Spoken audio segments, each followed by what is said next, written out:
Welcome to session 2 of our series, The Audacity of Jesus, how Jesus defied convention and invites us to do the same. Recent studies on volunteering and giving have demonstrated that doing some act of kindness for another person activates pleasure centers in the brain, increasing the likelihood that others will do some good and actually improves longevity and overall emotional and physical health. But we don't need a psychologist to tell us just how good for us doing good for others can be. Those moments in our lives when we've had the resources to give to a struggling family, a little extra cash, or support victims of some natural disaster make us say, I wish I could do that more often. Churches in America actually do a pretty good job of helping people. Overseas relief and development from American churches exceeded $13 billion in 2009 as one example. But it's a lot easier to write a check than it is to welcome someone into your home. As much as we don't like to admit it, some Christians prefer to be around people who are like them and most probably do so exclusively. Many of us don't take much joy in allowing people that are different violate our personal space. As much as we enjoy the feeling and the idea of doing good to others, we allow a monetary sacrifice to ease our guilt over failing to provide a healing touch to someone who looks, thinks, votes, speaks, or parties different than we do. And it even happens within the church. We break into tribes and limit ourselves to people within our own age, marital status, or temperament because we believe we will be better understood when we are close to people like us. So even churches, which tend to fill up with people who already look a lot alike and make similar amounts of money, end up dividing along all sorts of social boundaries. And what complicates the matter further is that the Bible often promotes disassociation. Consider these verses. Walk with the wise and become wise, for a companion of fools suffers harm. Or stay away from a fool, for you will not find knowledge on their lips. Another verse in Proverbs says, like a muddied spring or polluted well are the righteous who give way to the wicked. I do not sit with the deceitful, nor do I associate with hypocrites. I abhor the assembly of evildoers and refuse to sit with the wicked, Psalm 26:4 says. Social boundaries and religious restrictions can keep us from providing a healing touch to someone across the aisle. We're going to explore how Jesus healed people in the face of these challenges. Spoiler alert, he didn't write a check. Take a moment and consider Mark chapter 2, verses 13 through 17. This passage contains the expression tax collectors and sinners, which shows up frequently in the Bible. Why do you think these two words are paired together? Mark chapter 2, verses 13 through 17 says, Once again, Jesus went out beside the lake. A large crowd came to him, and he began to teach them. As he walked along, he saw Levi, son of Alphaeus, sitting at the tax collector's booth. Follow me, Jesus told him, and Levi got up and followed him. While Jesus was having dinner at Levi's house, many tax collectors and sinners were eating with him and his disciples, for there were many who followed him. When the teachers of the law, who were Pharisees, saw him eating with the sinners and tax collectors, they asked his disciples, Why does he eat with the tax collectors and sinners? On hearing this, Jesus said to them, It is not the healthy who need a doctor, but the sick. I have not come to call the righteous, but sinners.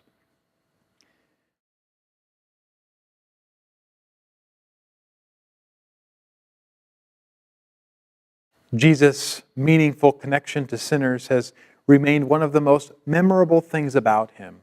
It's not uncommon to hear people who know very little about Jesus refer generally to his action here. But if Jesus had a soft spot for hanging with sinners, he could have spent time with anyone. He could have spent time with the Pharisees who questioned his associations in this passage. Did Jesus find certain sins more tolerable than others? The expression tax collectors and sinners was another way of referring to social outcasts during Jesus' time. Yes, many tax collectors like Zacchaeus, and Luke 19 sinned by cheating people. But Jews had another axe to grind with tax collectors. They were viewed more as traitors of their own people for serving under the regime that oppressed them. There couldn't have been a more unpatriotic role to play in Jewish society. Similarly, we understand a sinner to be someone who did not live up to the standard moral expectations, but it was also used more broadly to refer to a class of people who generally did not heed some of the religious expectations of the time.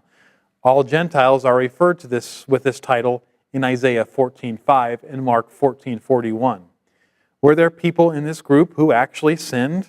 Absolutely. But it is primarily being used in this passage to refer to a class of people.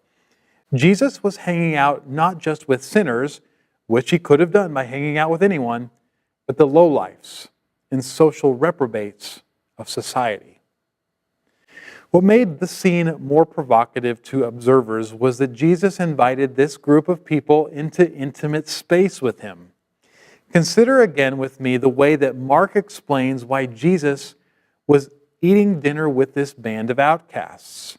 In Mark chapter 2, verse 15, he says, while Jesus was having dinner at Levi's house, many tax collectors and sinners were eating with him and his disciples, for there were many who followed him.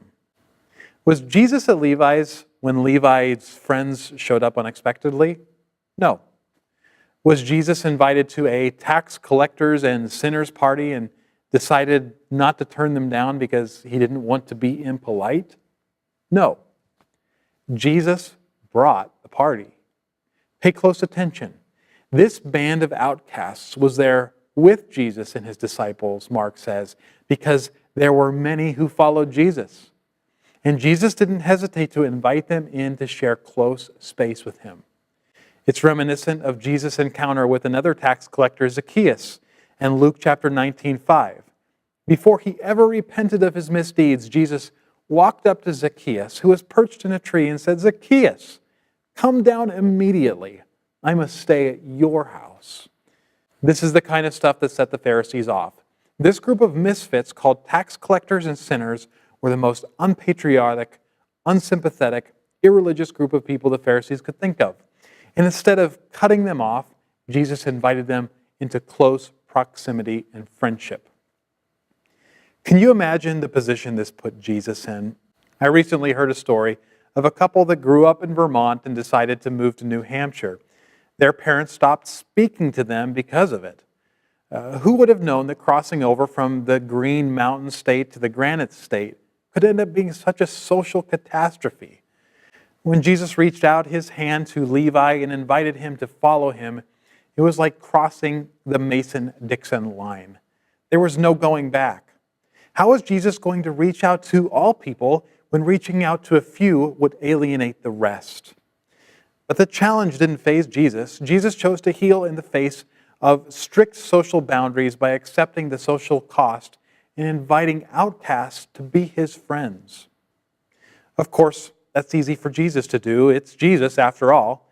I doubt there was a moment that Jesus paused to reconsider whether he should invite the tax collector to follow him. But there are moments that we will pause.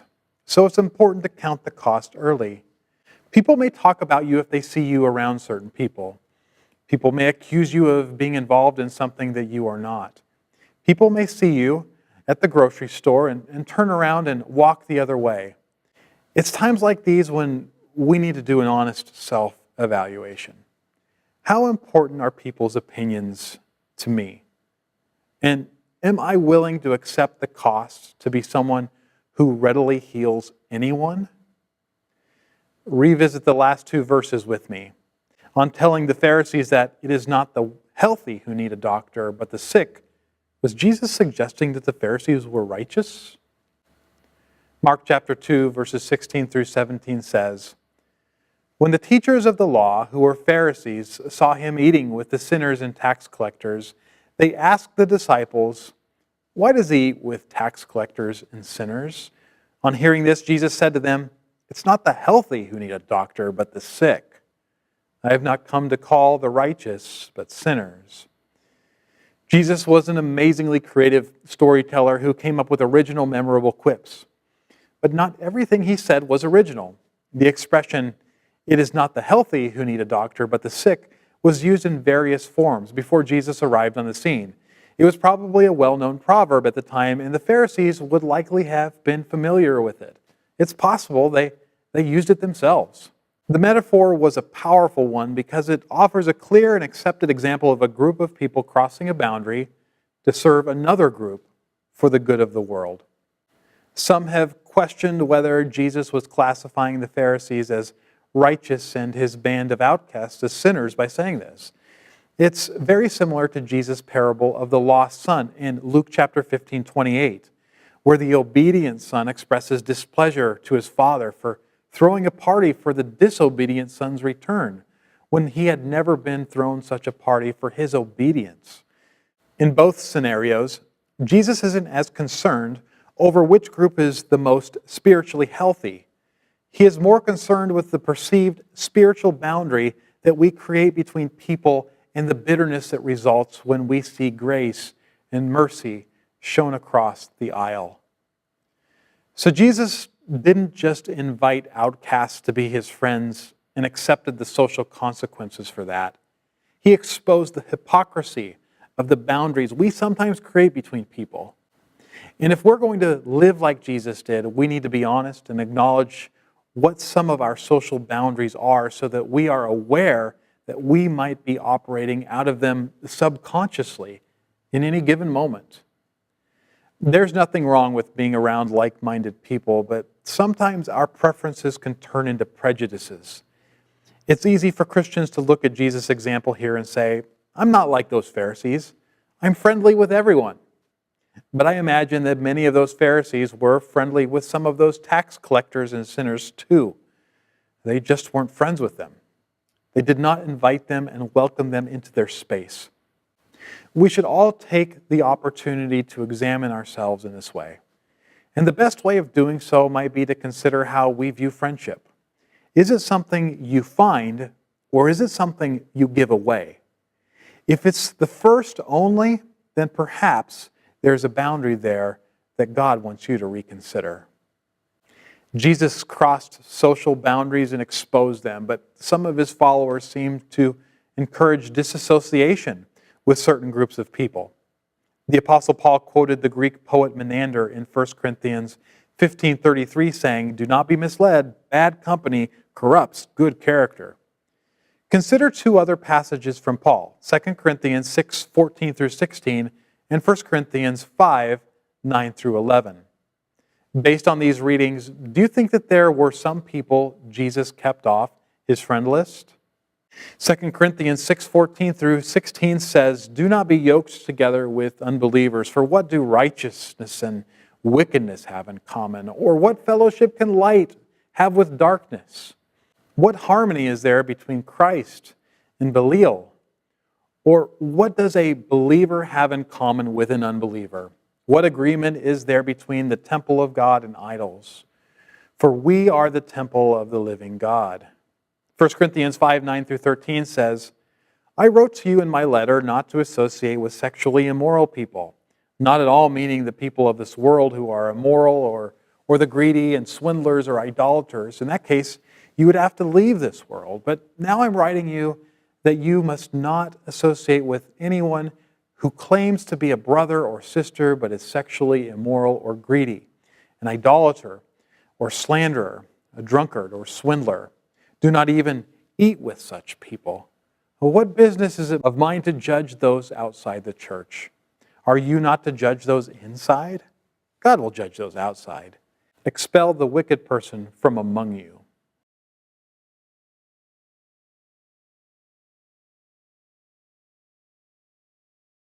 These two passages seem to be saying different things at face value. Let's take a closer look.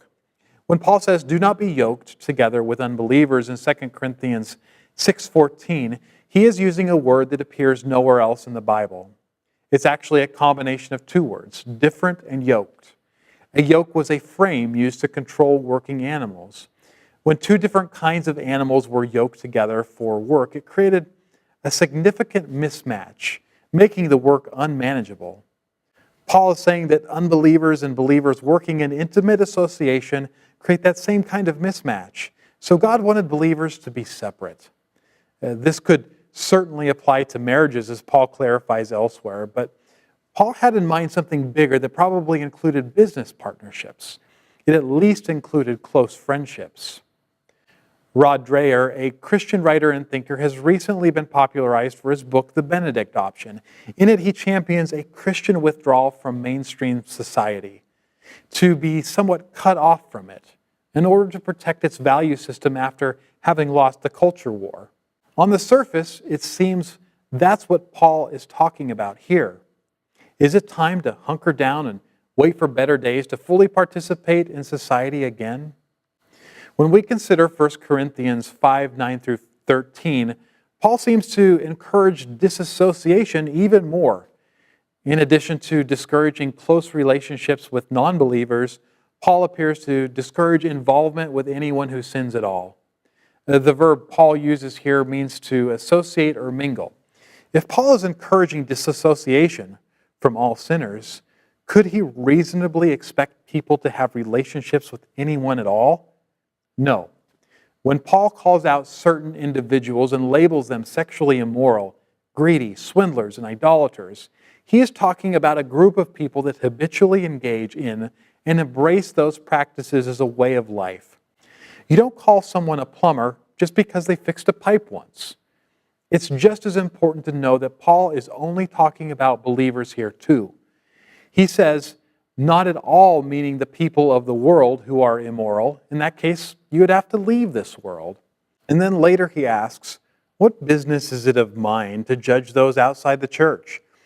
So Paul is not encouraging disassociation with all sinners, only believers who engage in and embrace an evil practice in such a way that merits labeling them by their practice. We will revisit that prohibition in another session. But Paul's implication here is that believers should expect to associate and mingle with non-believers, that is, people of the world, even those that habitually and gladly engage in sinful lifestyles. How do those two ideas come together? Quite simply, Paul encourages authentic friendship with outsiders, but discourages close friendship with them because it is counterintuitive to do work with someone who is moving in a different direction. Jesus put this into practice too. He extended friendship to all sorts of people, sinners and social outcasts. But Jesus also maintained a close circle that was on the same path that he was. And that's an important distinction to make if we are going to understand this bold, audacious Jesus. He willingly crossed social boundaries and exposed them, but he also kept a close inner circle that lived out his mission as a like-minded support system. Our country has become more divided in recent years. Politics have formed fault lines separating parents and children, brothers and sisters. And the political vitriol is pushing people to extremes. Jesus' challenge to sit down with outcasts and confront tribalism is just as relevant today as it ever was. Perhaps it's time we listen to someone across the aisle without trying to convince them. Maybe it's time that we reevaluate some of the boxes we've put people in. God is inviting us to give more than a personal check.